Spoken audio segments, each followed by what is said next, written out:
జాయిస్ mayor ministries భాగస్వాములు మరియు స్నేహితుల ద్వారా ఈ కార్యక్రమాన్ని చూడడం సాధ్యమవుతుంది. మన జీవితం కొరకు దేవుని వద్ద ఉన్న మంచి ప్లాన్ని అనుభవించడానికి మన మనస్సు నూతనీకరించబడాలి. మీకేమున్నా మీకు అది ఉందని తెలియకుంటే అది మీకు ఎలాంటి మేలు చేయదు. నేను జాయిస్ మేయర్ని. మీరు గాయపడిన ప్రతి చోట దేవుడు స్వస్థపరుస్తాడని నమ్ముతాను. ఆల్ రైట్ తండ్రి, ఈరోజు నీ వాక్యానికై థ్యాంక్ యూ. నీ వాక్యంలోని శక్తితో జీవితాలు మారాలని ప్రార్థిస్తూ ఉన్నాను. నీ వాక్యం అభిషేకించబడినది. మేము దేని మీదైనా బోధించినప్పుడు దానికై అద్భుతాలు ఉంటాయని నమ్ముతూ ఉన్నాను. ప్రజలు వారి ఆలోచనల గురించి ప్రకటన పొందుతారని నమ్ముతున్నాను. ఎలా వాళ్లను వారి నోటిని మార్చుకోగలరో వాళ్ళు చెప్పే మాటలు ఎంత ముఖ్యమైనవి అని యేసు నామంలో ఆమేన్. ఆల్ రైట్, చూడండి, బైబిల్ చెప్తుంది ఆత్మ, మనస్సు మరియు శరీరపు మనస్సు ఉంటాయని. తిరిగి జన్మించినప్పుడు క్రీస్తు మనస్సును పొందుతారు. 1 కొరింథీ 2:16 చెప్తుంది మనమైతే క్రీస్తు మనస్సు కలవారము అని. యాంప్లిఫైడ్, క్రీస్తు యొక్క ఆలోచనలు, ఉద్దేశములు, సంకల్పములు కలిగి ఉండుడి అని. కనుక మనకు చాలా విషయాలున్నాయి, ఎన్నో అద్భుతమైన విషయాలు మనలో ఉన్నాయి. తిరిగి జన్మించినప్పుడు డౌన్లోడ్ చేయబడినవి యేసు మీలో నివసించడానికి వస్తాడు, నాలోనూ. అయితే అవి విత్తనాల్లా వస్తాయి. అవును, అవి విత్తనాల్లా వస్తాయి. దానికి నీరు పోసి పెంచాలి. మీకు తెలుసా, బైబిల్ వాక్యమును జీవవాక్యం అని రిఫర్ చేస్తుంది.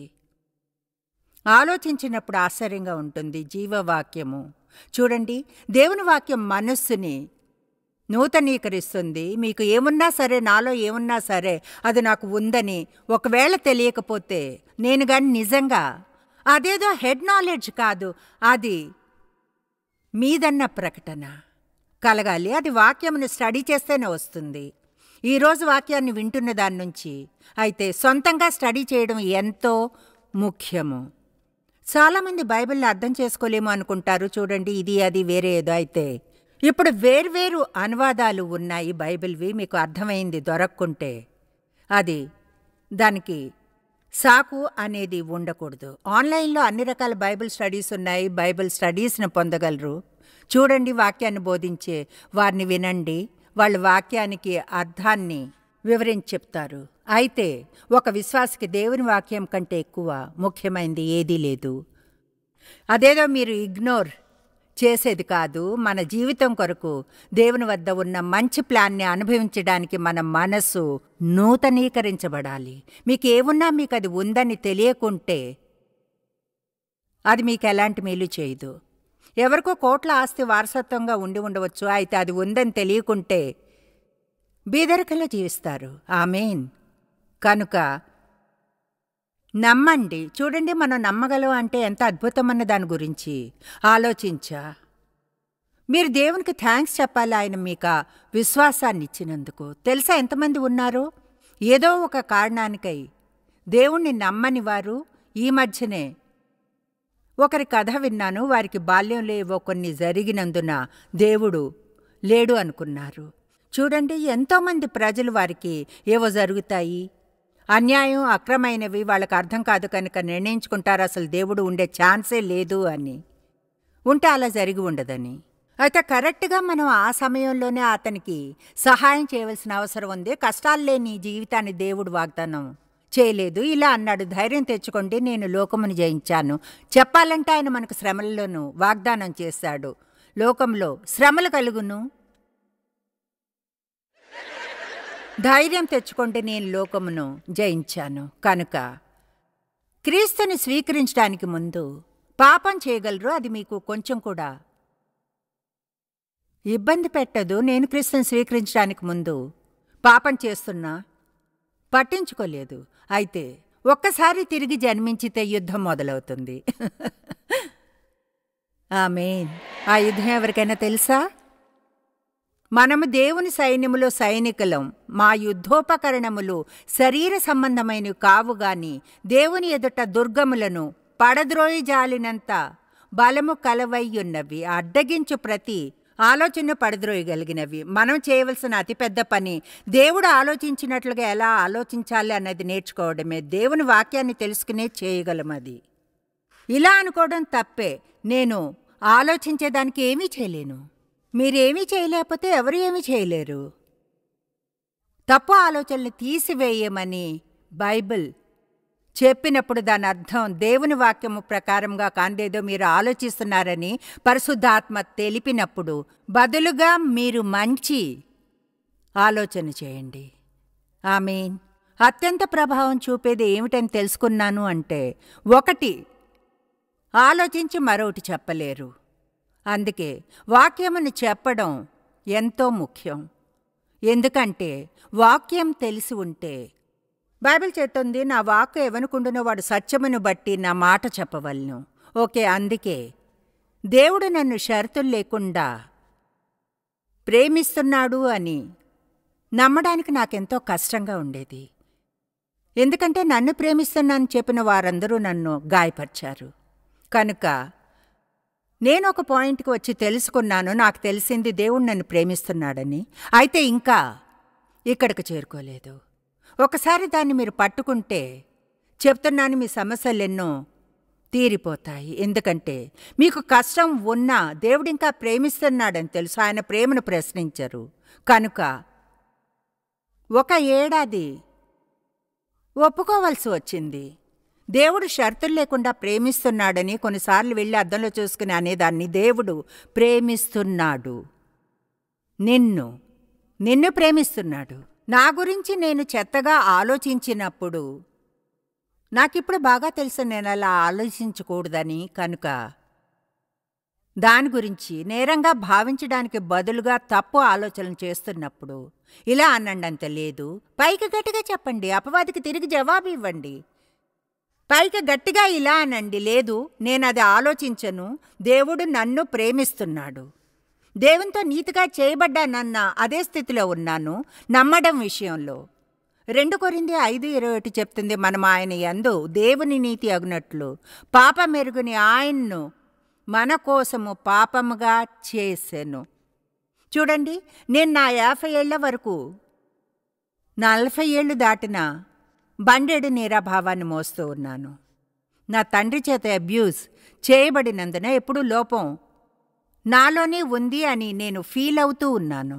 మీ భుజం మీద కూర్చుని ఉన్న ఈ చిన్న దెయ్యం ఉంటుంది, అసలు నీకేమైంది, ఏమైంది, అందరిలా ఉండాలని ఆలోచించమంటుంది. నువ్వు ఇది కాదు, అది కాదు, ఇంకేదో కాదు. మొన్నొక రోజు నాకు వచనాన్ని చూశాను తెలుసా. కొన్నిసార్లు విషయాలను దాటివేస్తుంటాం, వాటిపైన కావలసినంత గమనం ఉంచము. ఫిలేమేనుకు 1:6 చెప్తుంది, క్రీస్తుని బట్టి మీ అందున్న ప్రతి శ్రేష్టమైన వరమును ఎరుగవలెను. వావ్! మనం మనలో ఉన్న చెత్తను తెలుసుకోవడానికి ఏ కష్టం ఉండదు. నేనది, ఇది కాదు, అది కాదు. కానీ మీలో ఉన్న శ్రేష్టమైన వాటిని తెలుసుకోవడం క్రీస్తు ద్వారా. ఈ విషయాలన్నీ మనం సంపాదించవో లేక అర్హులమో కాదు, కానీ అవన్నీ క్రీస్తుని బట్టియే. అవి తెలుసుకోవడానికి పరమునికి వెళ్ళని అవసరం లేదు. యేసుని మీరు రక్షకుడిగా స్వీకరించి ఆయన మీకోసం మరణించాడని నమ్మండి, అదే మీ రక్షణ అని మీరు నమ్మండి. అది దేవుడి నుంచి వచ్చిన వరం, దానికి మీరేం చేస్తారన్న దాంతో సంబంధం లేదు. అయితే మీ జీవితాన్ని ఇక్కడ ఆనందించాలంటే కమాన్ నా, మీరు దుఃఖకరమైన క్రిస్టియన్గా ఉండొచ్చు,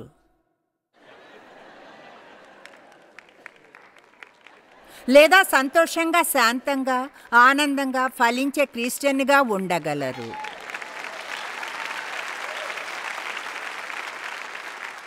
అది ఎలా ఆలోచించి మంచిగా మాట్లాడాలనేది నేర్చుకోవడంతో తీర్మానించబడుతుంది. నిజంగా నమ్మండి. అంటే మీ గురించి దేవుని వాక్యం చెప్పేదాన్ని నమ్మండి. అందుకే అనుకునేదాన్ని నాలోని లోపం ఏమిటి అని. ఏదో ఒకలా నా తండ్రి నా పట్ల చేసిందే నా లోపం అనుకున్నాను. అది అందరికీ జరుగుతుందని అనుకోలేదు. నిజమే, చూడండి, బిడ్డగా ఉన్నప్పుడు ఈ ప్లానెట్ మీద అలా జరుగుతుందే నా ఒక్కదానికే అనుకున్నాను. అప్పుడు గతంలో ఎవరు సెక్షువల్ అబ్యూజ్ లేదా ఇన్సెస్ట్ లాంటి దాని గురించి మాట్లాడేవారు కారు, విని ఉండరు. మా అమ్మ పాపం మా తండ్రి అంటే ఎంతో భయం. త్రాగి ఇంటికి వచ్చి భయంకరంగా మా అమ్మను కొట్టేవాడు. ఆమెకు ధైర్యం ఉండేది కాదు నా గురించి కేర్ తీసుకోవాలని. అనుకోలేదు మా బ్రదర్ వదిలి వెళ్ళిపోయాడు కనుక ఆయన ఏం చేస్తున్నాడో అమ్మకు తెలుసు. ఎందుకంటే ఒకసారి ఆయన్ని ఆమె పట్టుకుంది, మరొకసారి నేను చెప్పాను. అయితే దాని గురించి ఏమీ చేయలేదు.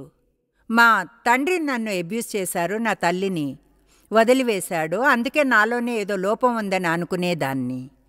చూడండి, తరువాత ఈ బోధనను విన్నాను. నీతిని గురించి బోధిస్తుండగా మొదటిసారి వినేది బహుశా కెనెత్ కోప్లాండ్నే. అంటే అనుకున్నాను, అది నిజం అయ్యే సాధ్యమైన మార్గం ఏదైనా ఉందా? నేను దేవునితో నీతిగా చేయబడగల్లా. క్రీస్తులోని దేవుని నీతిగా నేను చదివాను, దాంతో అంగీకరించాను. అయితే అది ఇక్కడ లేదు. ఇక్కడకు చేరుకునే ఒకే ఒక మార్గం రెపిటీషన్ ద్వారానే మాటిమాటికి రిపీట్ చేయడం. ఆ పాత చెత్త తిరిగి రాకుండా ఉండే పాయింట్కి మీ మనసు నూతనీకరించబడాలి. ఇప్పుడు మీకు చిన్న కథ చెప్తా, భయపడాలని కాదు. అయితే ఎంతమందికి తెలుసా అపవాది ఉన్నాడని, దయ్యాలు ఉన్నాయని? అతనికి చిన్న దయ్యపు హెల్పర్స్ ఉంటారు.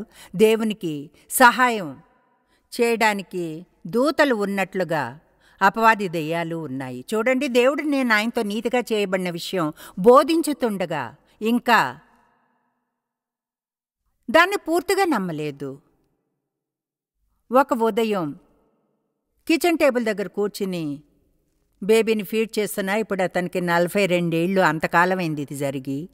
డేవ్ మరియు నేను ఏ విషయం గురించో వాదించుకుంటున్నామో ఆయన ఆఫీస్కి వెళ్తున్నారు కనుక నేను గట్టిగా మాట్లాడుతున్నాను నా గురించి చెత్తగా. అవును, నేను స్టూపిడ్ని, ఏది సరిగ్గా చేయను, అంతా నా తప్పే, ఏది సరిగ్గా చేయలేను, అంతా రోజు గందరగోళమే. మీ గురించి మీరే ఎంతమంది చెడుగా మాట్లాడతారు? చూడండి, ఒక విషయం చెప్తాను, మీరు చేయగల నీచమైన పని మీ గురించి చెడుగా మాట్లాడడమే. చాలామంది అలా చేసేవారు ఉండవచ్చును. అయితే మీరు మీ గురించి చెడుగా మాట్లాడకూడదు. మీకు తెలుసా, యేసు గొప్ప వెలను చెల్లించాడు. మనం మంచి జీవితాన్ని పొందాలని నమ్మశక్యం కాని వెలను. మన కొరకు ఆయన వద్ద మంచి ప్లాన్ ఉంది. ఎఫ్ఎస్సీ 2:10 బైబిల్ చెప్తుంది, వాటి యందు మనము నడుచుకొనవలెనని దేవుడు ముందుగా ఆయన చేసిన పని అయి ఉన్నాము. ఆయన చేయగలిగిందంతా చేశాడు. మనం జీవితంలో చేసి ఇంకేమైనా చేయడానికి వెయిట్ చేయడం లేదు. ఆయన చేసిన దాన్ని మనం నమ్మాలని ఆయన వెయిట్ చేస్తున్నాడు మన జీవితంలో కార్యం చేయడానికి. కనుక ఒక మాట చెప్తాను, మీ గురించి మీరు చెడుగా ఫీల్ అవడం మాని, దేవుడు మిమ్మల్ని షరతులు లేకుండా ప్రేమిస్తున్నాడని నమ్మితే అదే ఆయనతో నీతిగా చేయబడుతుంది. మన విషయాలను తప్పుగా చేస్తాం. ఎవరు మరియు చేయడానికి మధ్య తేడా ఉంది. మనం చేసే మనుషులం కాదు, మనం మనుషులము. కనుక నేను క్రీస్తులో దేవుని నీతిని తప్పులు చేస్తాను, అయితే సారీ చెప్తాను, దేవుణ్ణి ప్రేమిస్తాను, తప్పులు చేస్తూ ఎదుగుతూ మారుతూ ఉన్నాను. ఈరోజు మీరు ఇక్కడ కూర్చుని ఎదుగుతున్నారని తెలుసా మీకు? మీరు నాకు వెనుతిరిగి గమనం ఉంచినంత వరకు అలా చేయడం కొంచెం కష్టమే. ఒకలా నేను లౌడ్గా ఉంటాను. ఎవరినైనా ఇష్టపడడానికి ముందు మీకు మీరు నచ్చాలి. చూడండి, మీకు లేని దాన్ని మీరు ఇవ్వలేరు. కనుక మీకు కావలసినవన్నీ దేవుడు ఇస్తాడు. ఆయన ప్రేమను మీలో ఉంచుతాడు. మీరు దాన్ని పొంది మీ ద్వారా దానిని ఇతరులకు ఇచ్చేలా చేయడానికి. మనలో నీతి గాని ఒకవేళ ఉంచుకుంటే దేవుడెందుకు మంచి పనులు చేయమని ఎందుకు చెబుతాడు? నాలో ఎటువంటి నీతి లేకుంటే ఏది మంచిగా చేయలేను. ఆమేన్. ఆత్మఫలం అంతా మనలో ఉంది. నాలో ఎటువంటి మంచితనం లేకుంటే ఏ మంచైనా ఎలా చేయగలను? కనుక దేవుని కృపచేత ఇవన్నీ మీలో ఉన్నాయని నమ్మాలి. చేసే భాగం మనల్ని రక్షించదు. అది మనకి ఇక్కడ ఎలాంటి జీవితం ఉంటుంది అన్నది తీర్మానిస్తుంది. మీలో ఎంతమంది ఆనందిస్తున్న దానికంటే ఎక్కువ ఆనందించగలరు? ఆమేన్. ఓకే. మీరు ప్రేమించుకోవాల్సినంతగా ఎంతమంది ప్రేమించుకోరు? All right. ఇప్పుడు మనం పని చేద్దామా? ఆమేన్. నమ్మండి, అంతే. ఒక్కసారి మీకు అది అర్థమైతే చాలా సింపుల్. అయితే నేను చెప్పిన ఈ నీతి అనేది బహుశా ఇప్పటికీ ప్రతిరోజున అని తెలీదు. అయితే గట్టిగా పైకి చెప్పని రోజులు ఎక్కువగా మిస్ కాను. నేను క్రీస్తులో దేవుని యొక్క నీతిని అని ఏర్పరచబడి గొర్రెపిల్ల రక్తం చేత పవిత్రంగా చేయబడ్డాను. నాకు విరోధంగా రూపింపబడ్డ ఏ ఆయుధం వర్ధిల్లదు. న్యాయ విమర్శలో నాకు దోషారోపణ చేయి ప్రతివానికి నీవు నేరస్థాపన చేసేదేవు. నేను తలను తోకను కాను.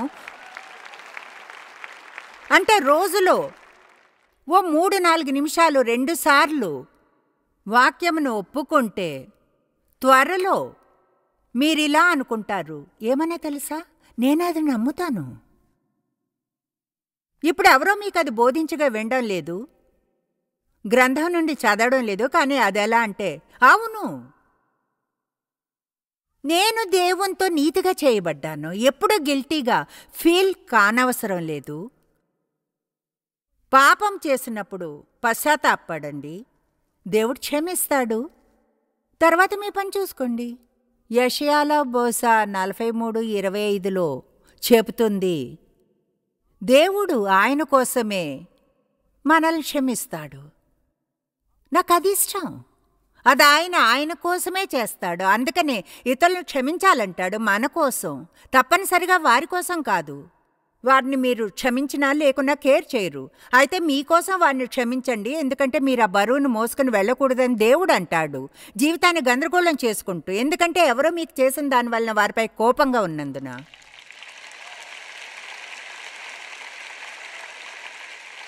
ఆమేన్. అంటే మీకు ముందే శారీరకమైన మనస్సు ఉంది. తిరిగి జన్మించడానికి ముందు మనం దాని నుంచే ఆపరేట్ చేస్తుంటాం. అంటే మనకు కావాల్సింది చేస్తాం, అనుకున్నది ఫీల్ అయింది. మీ ప్రాణమే మీ మనసు, మీ చిత్తం, భావాలు. చూడండి, నాకు కావాలి, ఫీల్ అవుతున్నా, బహుశా ఫీల్ అవుతున్నా.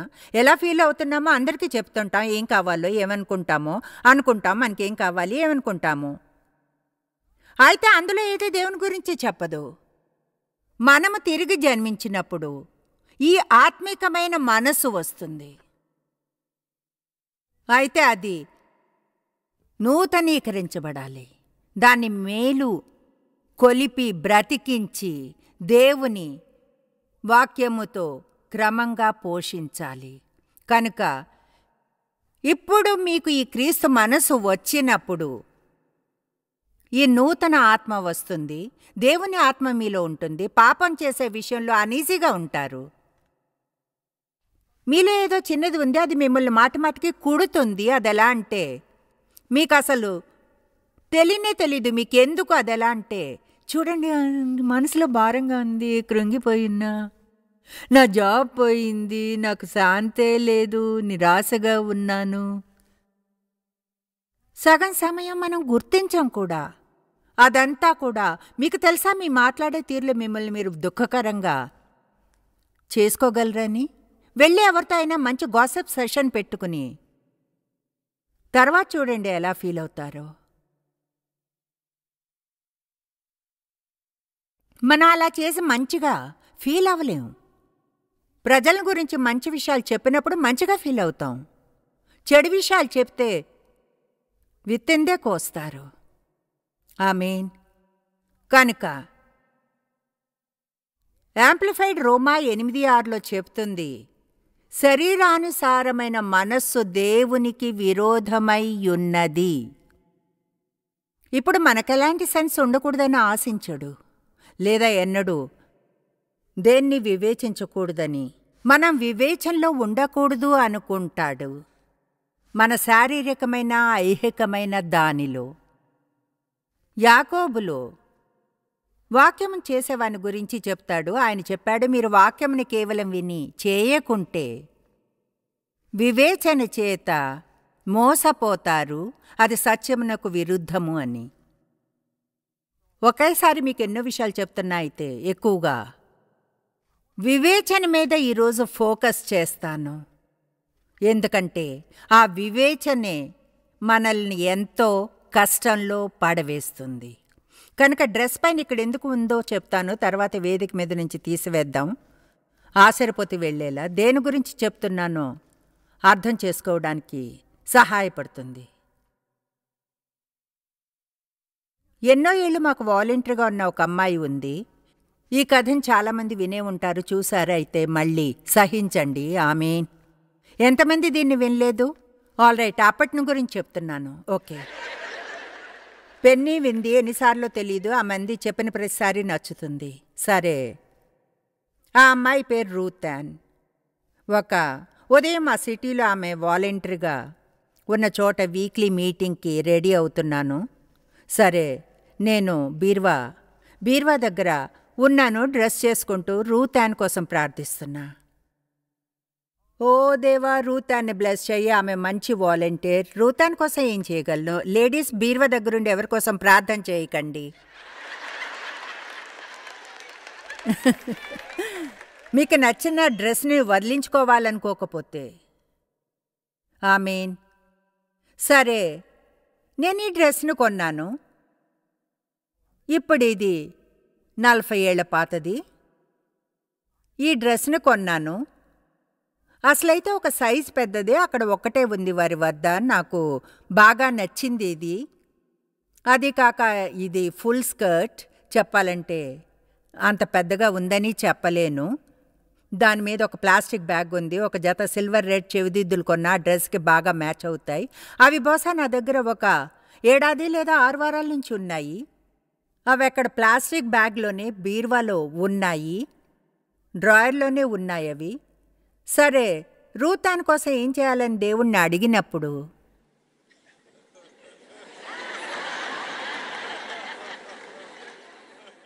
అనుకున్నాను, లేదు, ఇక్కడ ఒక పాఠం ఉంది. వివేచించాను, ఎందుకంటే లోబడాలని అనుకోనందున. సరే, ఆ డ్రెస్ కొత్తది కనుక దేవుడు ఇవ్వమని చెప్పడు అని వివేచిస్తూ ఉన్నాను. దాన్ని గాను 40 సార్లు వేసుకుని ఎక్కడైనా చిల్లుపడి ఉంటే కేర్ చేయను. కమాన్, చెప్పేది వింటున్నారా? అర్థమవుతుందా? సరే, అంటే వివేచన శరీరానుసారమైన మనసుతో వ్యవహరించడం ఎంతో కష్టంగా ఉంటుంది. అర్థం చేసుకోవాల్సింది ఇదే. దేవుడు ఎన్నడూ మీ నుంచి ఏదైనా తీసుకోవడానికి ట్రై చేయడు. మిమ్మల్ని చేయమన్న ప్రతిదీ మీకు అది చేయడం చాలా కష్టమైన, మిమ్మల్ని మరింతగా ఆశీర్వదించే చోటుకు తీసుకురావడానికి ట్రై చేస్తున్నాడు. అయితే విత్తనం నాటని చోట పంటను కోయలేము కదా. ఆమేన్.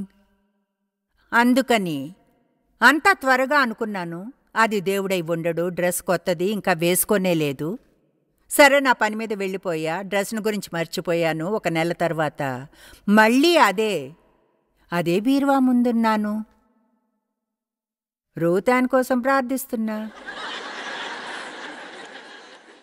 మనం మర్చిపోవచ్చు, దేవుడు మర్చిపోడు.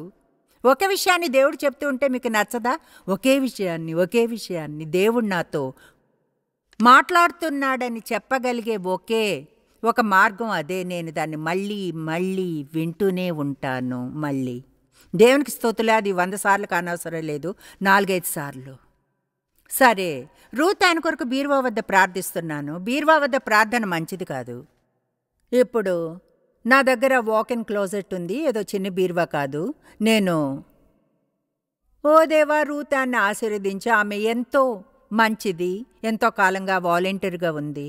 చూడు, రూతాన్ కొరకు ఏం చేయగలను? ఇదిగో తర్వాత విషయం అన్నాను. అయితే దేవా, ఆ డ్రెస్కి మ్యాచ్ అయ్యే రెడ్ సిల్వర్ చెవిదిద్దులు కొన్నానే. ఏం విన్నానో తెలుసా? నువ్వు వాటిని ఉంచుకోవచ్చు, అయితే అదే సమస్య అయితే వాటిని ఇచ్చేయి. వివేచించడం. ఎంతమందికి చేసిన దాన్ని వెంటనే తర్కించుకునే అలవాటు ఉంది? బాయ్ ఆ విషయంలో జాగ్రత్తగా ఉండాలి. వివేచన అనేది ఉండే ఏరియాలు ఎన్నో ఉన్నాయి. అయితే కన్ఫ్యూషన్ దానివల్లనే కలుగుతుంది. మీకో సమస్య ఉండి జవాబు కావాలి అనుకుంటే దాన్ని మీరు దేవుడి నుంచి పొందాలి. అయితే మీ మనసు నిండా అలజడి, వివేచించడం ఉంటే దేవుడు మీతో చెప్పేది వినడం కష్టమవుతుంది. మీరు మీ మనసును, ఆత్మను నిమ్మళంగా ఉంచుకోవాలి. దేవుడు మీతో చెప్పేది గ్రహించేలా దేవుడు వేర్వేరు విధాలుగా మాట్లాడతాడు, విస్పర్ చేస్తాడు, నిశ్చలమైన స్వరంతోనూ. ఎక్కువగా తెలుసుకోవడం అంటాను దాన్ని. నేను బీరువా వద్ద ఉన్నప్పుడు ఇలా అనలేదు, రూతానికి ఆ రెడ్ డ్రెస్ ఇవ్వు. నేను దాన్ని చూడగానే తెలిసిపోయింది. తెలుస్తుంది కాదంటారా? అది ఎలా అంటే తెలుస్తుందంతే. దేవుడు ఏం చేయాలని అంటాడో, ఏది కష్టమో చెప్తాను. మీకు నచ్చని ఎవరికైనా మీకెంతో నచ్చింది దేవుడు ఇవ్వమని చెప్పినప్పుడే. ఇప్పుడు అది ఒక సవాలు. తర్వాత వాళ్ళు దాన్ని ధరించడం. నిన్న పెన్నీతో చెప్పాను, నేను చాలా యంగర్ క్రిస్టియన్గా ఉన్నప్పుడు అటువంటి విషయాల అనుభవం ఎంతో కలిగింది. నేను ఇప్పుడు మీకు బోధిస్తున్న విషయాలు దేవుడప్పుడు నాకు బోధించాడు. అలా ఇప్పుడంతగా జరగడం లేదు. అప్పుడప్పుడు ఎంతో ఇష్టమైందేదో ఇవ్వమని చెబుతాడు, ఇది ఇవ్వు, అది ఇవ్వు. అయితే అది విధేయతలో తరిఫిదనివ్వడానికి వాటిని యూజ్ చేస్తాడు. కొన్నిసార్లు అది ఏదైనా చాలా చిన్నదే. ఇవ్వడం గురించి అసలేం తెలియదు, ఎంత ముఖ్యమన్నది తెలియదు. ఇప్పుడు నేను థ్యాంక్ గాడ్ ఎప్పుడు దశభాగం ఇచ్చేవారుగా ఉన్నాం, ఎందుకంటే ఎదిగేప్పుడు ఆయన నేర్పించాడు. మేము వెళ్ళిన చర్చ్ కూడా బోధించింది. ఎప్పుడు దశభాగాన్ని ఇస్తున్నాం, అందుకు సంతోషంగా ఉంది మాకు. అయితే దానికి మించి వెళ్ళలేదు.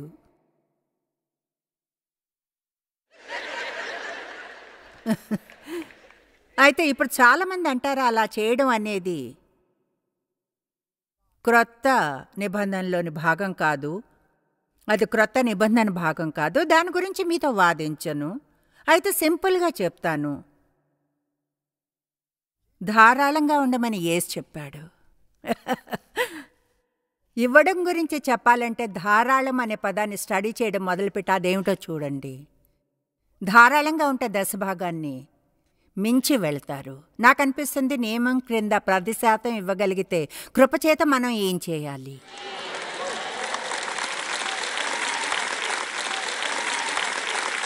మీరు నా దగ్గరకు వచ్చి చెప్పనక్కర్లేదు ఇది క్రొత్త నిబంధన కాదు అని. చూడండి, బహుశా కాకపోవచ్చు, దానికి మించి వెళ్ళాలి. ఇప్పుడు ధర్మశాస్త్రం క్రింద జీవించడం లేదు, కృపతో జీవిస్తున్నాము. దేవుడు ఎంతగా ప్రేమిస్తున్నాడో తెలుసుకున్నప్పుడు మీకు తెలుసా ఎంతమంది చూడండి, ప్రజలు ప్రేమను ఫీల్ అవ్వాలి. వాళ్ళు వినలేరంతే, ఎందుకంటే చాలామంది గతంలో నేనున్నట్లు ఉంటారు. వారిని ప్రేమిస్తున్నామని చెప్పిన వారే వారిని గాయపరిచారు. అందుకనే డెవలప్ అయిన ఇలాంటి దేశాలకు వెళ్ళినప్పుడు, ఆఫ్రికా లేదా అలాంటి చోట్లకు వెళ్తాము అంటే ఆకలితో ఉన్నవారికి దేవుడు మిమ్మల్ని ప్రేమిస్తున్నాడంటే ఏం లాభం? అయితే వారికి రోజు ఆహారాన్ని 1 ఏడాది పాటు పెట్టి అప్పుడు దేవుడు ప్రేమిస్తున్నాడని చెప్పాలి. ఇదంతా నేను యేసు వల్లే చేస్తున్నాను అని. ఎందుకంటే ప్రజలకు చేయడానికి అసలు ఏ కారణం లేకుండా ఏదైనా చేసినప్పుడు వారిలో కుతూహలం కలుగుతుంది. బైబిల్ ఇలా ఎందుకు చెప్తుందనుకుంటారు? మీ శత్రువు ఆకలితో ఉంటే భోజనం పెట్టండి, దాహంతో ఉంటే త్రాగడానికి ఇవ్వండి. పాత నిబంధనలు అది అతని తల మీద నిప్పులు పోసినట్లు ఉంటుంది అని చెప్పబడింది. అది ఇలా ఉందనుకుంటాం. వావ్, ఇప్పుడు అతన్ని పట్టుకోగలం. అయితే దాని అర్థం అది కాదు. ఆ మండే నిప్పులు ప్రేమను గురించి చెప్తున్నాయి. మీరు చూపించే ఆ ప్రేమ వారికి తెలుసు దానికి అర్హులు కారని. అదే వారి హృదయపు కాఠిన్యాన్ని విరగ్గొట్టి వారిని మార్చుతుంది. కనుక మనం మన వాటిని యూజ్ చెయ్యాలి. ఎందుకంటే తెలుసా, మీరు దేనికి యజమానులు కారు.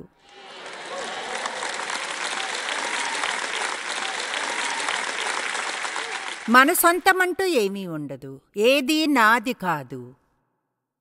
నాకిలా అనే అలవాటు ఉంది, నా పరిచర్య. అయితే అది నా పరిచర్య కాదు, దేవుని పరిచర్య. ఆయనే అందులో నాకు ఈ భాగాన్ని పొందే సదవకాశాన్ని ఇస్తున్నాడు. రోజు నేను టీవీలో ఎంతమందితో మాట్లాడుతున్నానో అలా మాట్లాడడం గొప్ప సదవకాశం. ఎలా అంటే, నా దేవా, నాకెందుకీ పిలుపునిచ్చావు? నాకు ఈ అర్హత లేదే. దేవుడు మన కోసం చేసేదానికి ఏ ఒక్కరికి అర్హత లేదు. అయితే మనం అది గుర్తుంచుకోవాలి. మనం ఇక్కడ ఒక సంకల్పం కొరకు ఉన్నామని, మన సంకల్పం దేవునితో కలిసి దేవుని రాజ్యమును విస్తరింపచేయడానికి పని చేయాలి. అది కేవలం బోధనతో జరగదు. ఎందుకంటే ప్రజలు బోధన విన్నారు, బోధన బోధన బోధన, దాని యొక్క 50 ఫ్లేవర్స్ని. అయితే ప్రేమతో వాదించలేరు. ప్రజల్ని ప్రేమించడం మొదలుపెట్టినప్పుడు, అంటే నిజంగా ప్రేమించడం, తెలుసా, ప్రేమకు ఖర్చు అవుతుంది. దానికి కొంత సమయం కావాలి, కొంత డబ్బు, కొంత గర్వం. దానికి ఏదో ఖర్చు అవుతుంది.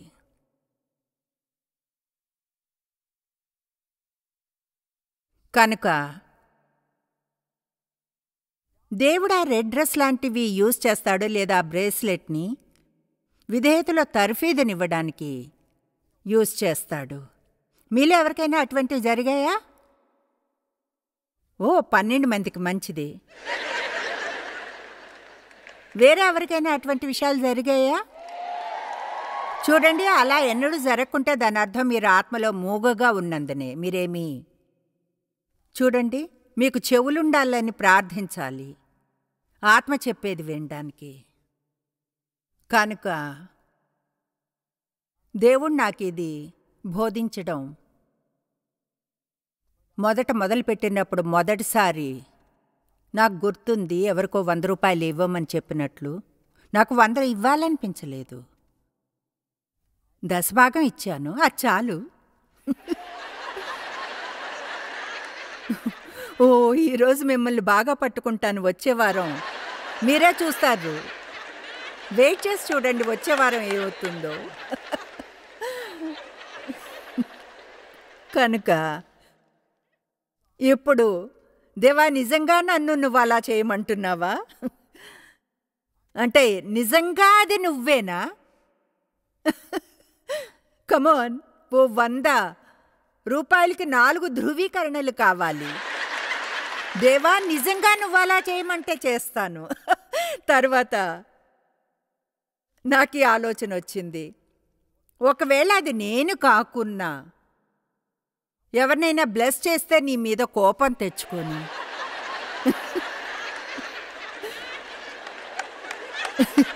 దేవుని నుంచి మనకు మాట, ఒక ప్రవచనం అక్కర్లేదు. ధారాళంగా ఉండమని దూతలు ప్రత్యక్షం కానవసరం లేదు. అది ఒక జీవన శైలి అవుతుంది. అలా మీరు అది చేస్తారు, ఎందుకంటే సంతోషాన్ని ఇస్తుంది మీకు అది, దేవుడు ధారాళంగా ఉన్నందున. ఆమేన్. అందుకే ప్రతిదాన్ని వివేచించడం మానాలి. ఈ ధృవీకరణలన్నీ కావాలని మానివేసి యేసులా జీవించాలని నిర్ణయించుకోండి. ఆమేన్. ఆల్ రైట్, ఇంతవరకు సందేశాన్ని మొదలు పెట్టలేదు. అయితే ఏమవుతుందో చూడండి. అవును, దాన్ని వెనక వైపుకు చేశాను. సామెతలు 18:21 జీవమరణముల నాలుక వశము, దాని యందు ప్రీతిపడువారు దాని ఫలము తిందురు. జీవమైనను మరణమైనను. మీరు ఈ ఫ్రేజ్ని వినుంటారు, మీరు ఆ మాటలను తింటారు. తిన్నగా బైబిల్ నుంచే వస్తుంది. అది నిజం. మనం ఆలోచించేది, మాట్లాడి దాని మీదే పోషింపబడతాం. కనుక నెగిటివ్గా ఉంటే వివేచించుతాం. ఫిర్యాదులు, వ్యర్థపు మాటలు, విమర్శన, తీర్పు తీర్చడం అలాంటి విషయాలతో సంతోషంగా ఉండలేము. అయితే ఎవరు అదేది చేయరని తెలుసు, అవునా? చేయరు. ఈరోజు తప్పైన క్రౌడ్ వచ్చింది, దీనిలో ఏది మీరు చేయరు. మీరు అక్కడ కూర్చుని ఆలోచిస్తున్నారేమో, బాయ్ అలా అయితే బాగుండు.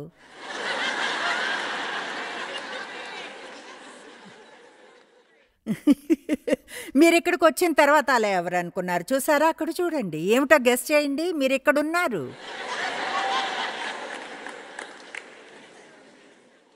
యోబు 6:25 చెప్తుంది, యథార్థమైన మాటలు ఎంతో బలమైనవి. యథార్థమైనవి బలమైనవైతే తప్పైనవి బలమైనవే. కీర్తనలు 19:14, యెహోవా నా నోటి మాటలు నా హృదయ ధ్యానమును నీ దృష్టికి అంగీకారములగునుగాక. నేను చెప్పేది ఆలోచించేది నీకు ప్రీతికరముగా అంగీకారములుగాను ఉండాలి. దేవుడు మనకొక సామర్థ్యాన్ని ఇచ్చాడు. మీరు చెప్పిన దాంతో ఒకరు రోజును మార్చేయగలరని తెలుసా? అంటే నాకు ఇలా ఎప్పుడూ జరుగుతుంది. ఖచ్చితంగా వాక్యాన్ని బోధించే ఎవరికైనా ఇది జరుగుతుందా? అయితే ప్రజలు నాకు చెప్తుంటారు, మీరు మొన్న ఒక రోజున బ్లా బ్లా బ్లా చెప్పారు, అది నా జీవితాన్ని మార్చివేసింది. అసలు ఒక వాక్యం ఎవరి జీవితాన్నైనా ఎలా మార్చగలదు? చూడండి, కొన్నిసార్లు దేవుని నుంచి ఒక వాక్యము అంటే దేవుని నుంచి కేవలం ఒక్క మాట మీ జీవితాన్ని పూర్తిగా తలక్రిందులు చేసేయగలదు. ఇక్కడున్న ప్రతి ఒక్కరూ మీ మనసుని, మీ నోటిని దేవుని సేవ కోసం పిలిస్తే ఏం జరుగుతుందో ఊహించుకోగలరా మీరు? ఈరోజు ఒక పిలుపునిస్తున్నాను. మీ నోరు రక్షణ పొందే సమయం ఇది. దేవుడు ఒకసారి చెప్పాడు, అందుకే చెప్తున్నాను. మీరు రక్షణ పొందినా మీ నోరు రక్షణ పొందకపోవచ్చును, లేదా మీ మనసు పొందకపోవచ్చును. ఇవన్నీ ఎంత ముఖ్యమైనవో గుర్తించాలి. ఈరోజు చెప్పే సందేశం ముఖ్యమైనది. మనస్సు, నోరు మీద ఎవరైనా బోధించడం మీరు ఎన్నిసార్లు విన్నా నాకు అనవసరం. మనకది మాటి మాటికి మళ్ళీ మళ్ళీ కావాల్సిందే. నాకు కావాలి, మీకు అవసరం లేకుంటే నాకు నేనే వింటాను. నాకు కావాలి కనుక దీనికోసం స్టడీ చేస్తుంటే గుర్తుకొచ్చింది, మనకు గుర్తు చేయబడుతుంది. ఇది ఎంత ఈజీ. మీరు విన్నారా? ఇది ఏమిటి?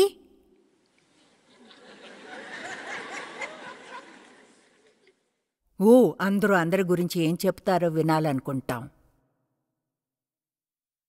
మనం దాన్ని దాటి వెళ్ళాలి.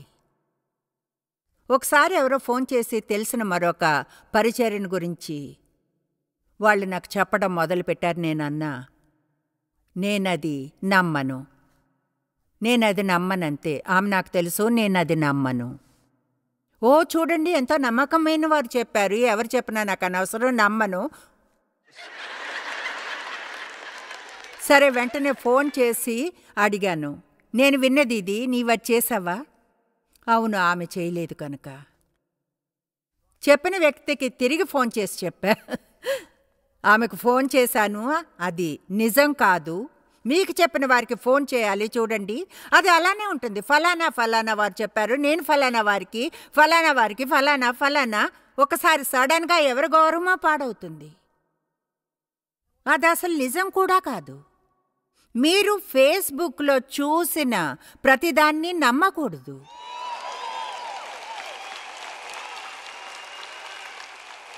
అంటే బహుశా నేనది మీకు చెప్పనవసరం లేదా? అయితే ప్రజలు అక్కడికి వెళ్ళి వారి నీచత్వానికి ద్వారం తెరుస్తారు. నిజంగా అది చూడండి, ఎవరి గౌరవాన్నైనా పాడు చేయడం ఎంత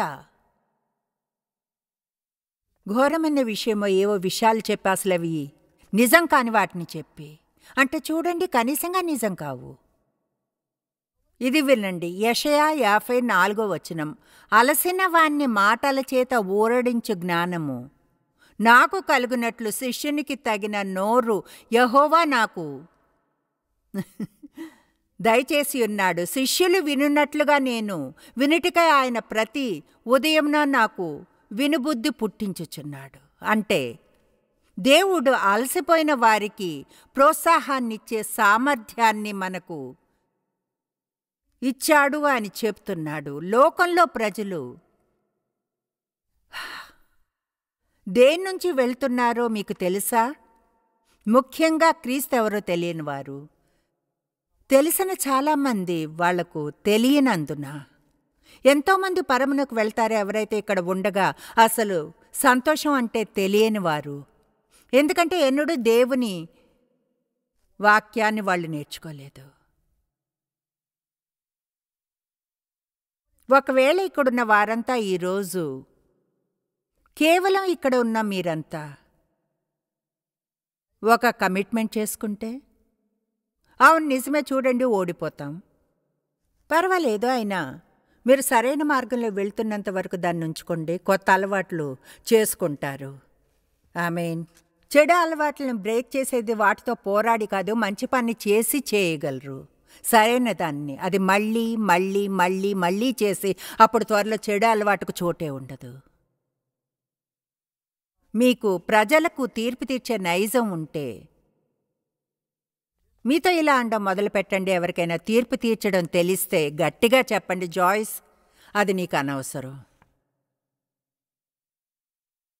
నేను అదే చేస్తాను, నేను అలా చేస్తూ పట్టుబడితే అంటాను, జాయ్స్ అది నీకు అనవసరం.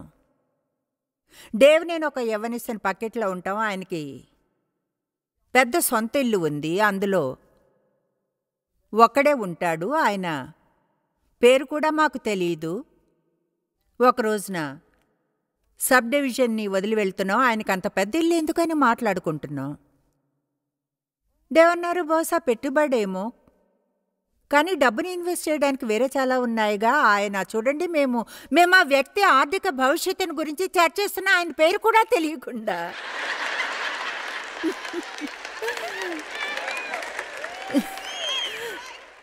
అందుకే దేవునికి స్తుతులు. చివరికి తెలుసుకున్నా, జాయ్స్ ఆయన ఇల్లు ఎంత పెద్దది అన్నది నీకు అనవసరం. తెలిసిందే మీరు అది చెప్తారా? నాకు అనవసరం.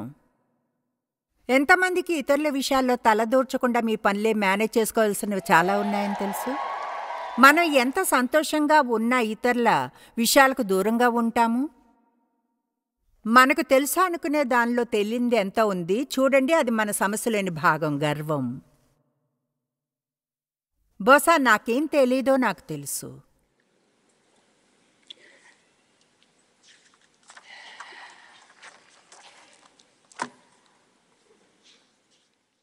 ఇప్పుడు ఎక్కడికి వెళ్ళాలో చూడాలి.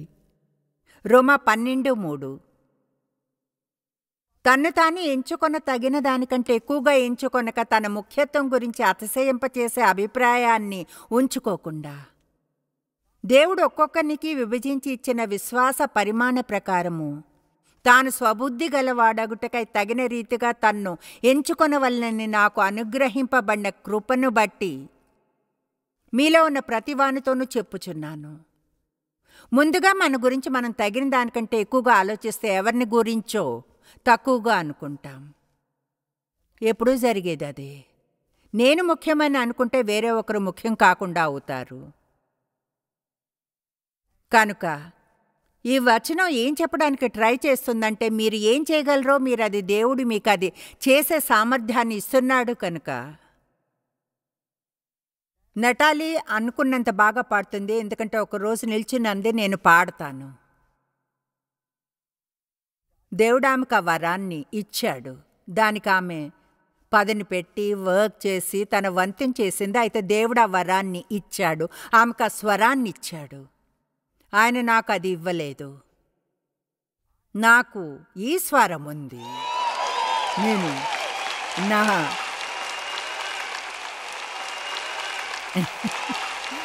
నా గురించి నేను అసహించుకునే అన్నిట్లోకి అది నా స్వరమే. అనుకున్నాను నాకు స్వీట్గా మధురమైన స్త్రీ స్వరంలో ఉండాలని. ఓకే, మిమ్మల్ని ఒక ప్రశ్న అడుగుతాను. మీలో ఎంతమంది, ముఖ్యంగా పురుషులు, నేను గాని ఇలా ఉంటే టీవీలో ఒక పురుషుడు నన్ను వినరని? చూడండి, నువ్వెంత స్వీట్గా ఉంటావు, నువ్వంటే ఎంతో ఇష్టం. నాకు తెలుసా అంటే అలాంటివన్నీ వింటాను. ఒకరోజు చికాగోలో రెడీ అవుతున్నాం ఒక చర్చిలో మాట్లాడడానికి. ఒకతను మా వ్యాన్ ప్రక్కగా బైక్ మీద వచ్చి ఆగాడు. పెద్ద ఓఎల్ మోటార్ సైకిల్, ఒంటి నిండా టాటూలు, పెద్ద పోనీటైల్. ఇలా అన్నాడు, హే మీకు ఒక ఫన్నీ విషయం చెప్పనా, మీరు చెప్పేదే ఒక స్త్రీ అని తెలియకుండా 6 నెలలే విన్నాను.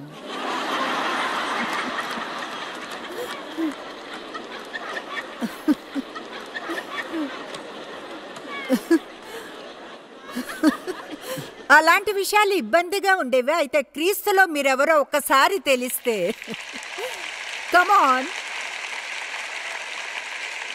దేవుడు మిమ్మల్ని ప్రేమిస్తున్నాడని, ఆయన హస్తాలతో సృష్టించాడని తెలిసినప్పుడు మీరొక తప్పు కాదని, మంచిగా ఉండడానికి వేరెవరిలానో ఉండనవసరం లేదని,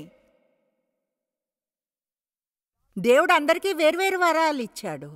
నెటల్లి పాడుతుంది, నేను బోధిస్తా, వేరే ఒకరు వాయిద్యాలు ప్లే చేస్తారు, వేరే ఏదో చేస్తారు, ఇంకొకరు అంటే జింజర్ చేసినట్లు నేను చేయలేను. నేను అలా చేసే మార్గమే లేదు. తను చాలా క్రియేటివ్. కానీ నేను 150 పుస్తకాలు వ్రాసాను.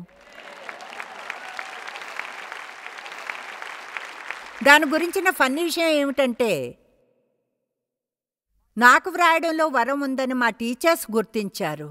దానికోసం కాలేజీకి వెళ్ళాలన్నారు, జర్నలిజంలో స్కాలర్షిప్ పొందడానికి. కాలేజీకి వెళ్ళలేకపోయాను, నా తండ్రికి దూరంగా వెళ్ళాలి కనుక.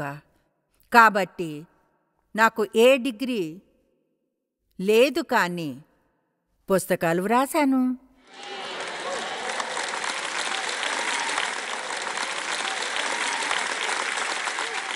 మనకున్న ప్రతిదీ దేవుడిచ్చిన వరమే కనుక మీరు చేయగలిగేది వేరెవరో చేయలేనందున వారిని చిన్నచూపు చూడకండి. మొదట్లో నాకు ఆ సమస్య ఉండేది, చెబుతున్నాను. దేవుడే చెప్పాడు, చివరికి తెలుసుకున్నాను. ఏమనంటే, దేవుడు అందరినీ వేర్వేరుగా సృష్టిస్తాడని, వేర్వేరు వరాలిస్తాడని, అది ఆయన సంకల్పంతో చేస్తాడని. మీకు విరుద్ధంగా ఉన్న వారితో మీకు పెళ్ళి అయిందేమో. కమాన్, ముందుగా ఏం చేస్తారు, వారిని మార్చడానికి ట్రై చేస్తారు. అక్కడికి వెళ్ళే టైం లేదు ఇప్పుడు.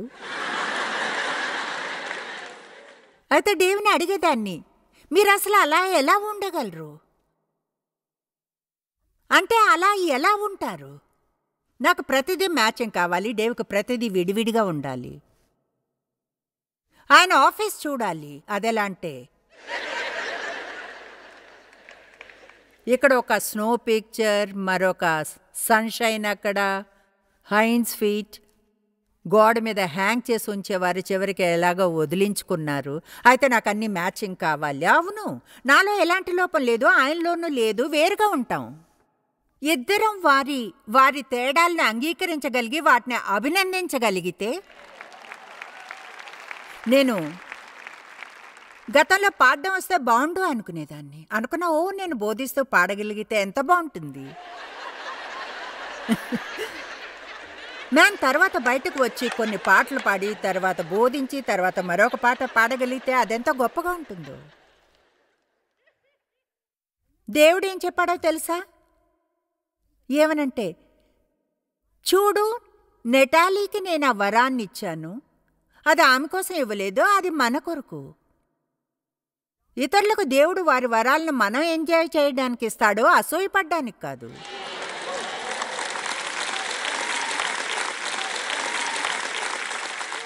నా వరం నేను పనిచేసేలా చేస్తుంది. ఆమె చేస్తున్న దానికి ఆమె పని చేయాలి. ఆ స్వరాన్ని మంచి కండిషన్లో ఉంచుకోవాలి. Practice practice practice practice. ఎప్పుడు పాడుతూ నోట్ స్కేల్స్ని చూసుకుంటూ వాయిస్ లెసన్స్ని. ఎవరో వచ్చి వారి వరాన్ని మీతో షేర్ చేసుకుంటే, నేను అలా చేస్తే బాగుండు, నేను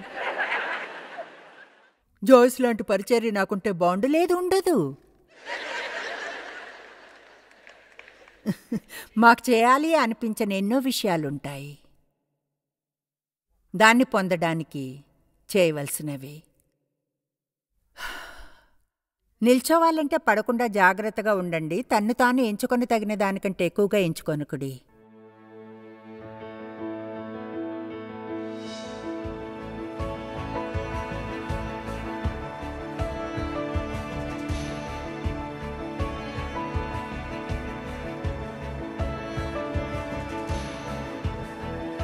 జాయిస్ మేయర్ మినిస్ట్రీస్ భాగస్వాములు మరియు స్నేహితుల ద్వారా ఈ కార్యక్రమాన్ని చూడడం సాధ్యమవుతుంది.